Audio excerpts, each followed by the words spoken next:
Festival season അല്ലേ, അപ്പോൾ അല്പം മധുരമില്ലാതെ എങ്ങനെയാണ് അത് ആഘോഷിക്കുക?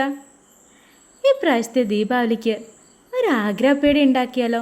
ഇതിൻ്റെ ഉത്ഭവം അങ്ങ് താജ്മഹൽ സ്ഥിതി ചെയ്യുന്ന ആഗ്രയിൽ നിന്നാണ്. എന്നാലും ഈ 90 വർഷങ്ങൾക്കിപ്പുറവും നമ്മുടെയൊക്കെ മനസ്സിൽ ഇതിനൊരു പ്രത്യേക സ്ഥാനമുണ്ടല്ലേ. ഇതിനായി 1 കിലോയോളം വരുന്ന ഒരു വലിയ കുമ്പളങ്ങ തൊലിയൊക്കെ ചെത്തി കഴുകി വൃത്തിയാക്കി ചെറുതായിട്ട് ഒന്ന് അരിഞ്ഞെടുത്തിട്ടുണ്ട്. ഇനി അതൊന്ന് ഒരു ഫോർക്ക് വെച്ചിട്ട് ഇങ്ങനെയൊന്ന് കൊത്തിക്കൊടുക്കണം എല്ലാ പീസസും. ഇനി 1 ടേബിൾ സ്പൂൺ ചുണ്ണാമ്പ് ഒരു പാത്രത്തിലേക്ക് ഒഴിച്ച് അതിലേക്ക് ആവശ്യത്തിനുള്ള വെള്ളവും കൂടി ഒഴിച്ച് അതിലേക്ക് കുമ്പളങ്ങ ഒന്നിട്ട് കൊടുക്കണം. കുമ്പളങ്ങ മുങ്ങിക്കിടക്കാൻ ആവശ്യമായ വെള്ളം മാത്രം മതി. എന്നിട്ട് ഒരു 10 മണിക്കൂർ അതവിടെ ഇരിക്കട്ടെ. അതിനുശേഷം വെള്ളം ഒഴിച്ച് നന്നായിട്ട് കഴുകി ആ വെള്ളം ഒന്ന് തെളിയുന്നത് വരെ 3-4 തവണ കഴുകി അതിനുശേഷം ഒരു ഓട്ടപാത്രത്തിൽ വെള്ളം വലിയാൻ വേണ്ടി മാറ്റി വയ്ക്കുക.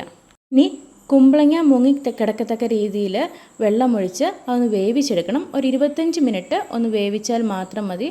അപ്പോഴേക്കും ഇതൊന്ന് ട്രാൻസ്പെറൻ്റ് ആയിട്ട് വരും. കഷ്ണങ്ങളെല്ലാം ഈ കുമ്പളങ്ങയുടെ പീസസ് എല്ലാം അല്പം ട്രാൻസ്പെറൻ്റ് ആകുന്നത് പോലെ തോന്നും. അപ്പോൾ നമുക്ക് കോരി ഒരു ഓട്ടപാത്രത്തിലേക്ക് മാറ്റി വെച്ച് അതിൻ്റെ വെള്ളം വലിയാൻ അനുവദിക്കാം.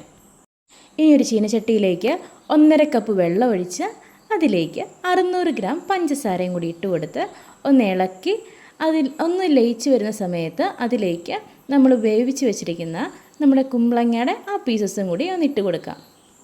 ഈ പഞ്ചസാര അത്രയും ഒന്ന് പറ്റി അതിൻ്റെ ആ ഒരു പഞ്ചസാരയ്ക്ക് ഒന്ന് കുറുകി വരുമ്പോൾ ഒരു ഗോൾഡൻ കളറിലേക്ക് വരുമ്പോൾ സ്റ്റവ് ഓഫ് ചെയ്യാവുന്നതാണ്. എന്നിട്ട് ഈ പീസസ് അത്രയും ഒന്നിലൊന്നും മുട്ടാതെ ഒന്ന് മാറ്റി വയ്ക്കാം. ഇത്രയേ ഉള്ളൂ. അപ്പോൾ സൂപ്പറായിട്ട് നമ്മൾ ആഗ്രാപേട തയ്യാറാക്കിയിരിക്കുന്നു. ഇനി ഒരു 4 മണിക്കൂറിന് ശേഷം ഇത് ഉപയോഗിക്കാവുന്നതാണ്. അപ്പോൾ എല്ലാവരും ട്രൈ ചെയ്ത് നോക്കുക. അപ്പോൾ ഈ ദീപാവലിക്ക് ഇതാവട്ടെ നമ്മുടെ മധുരം.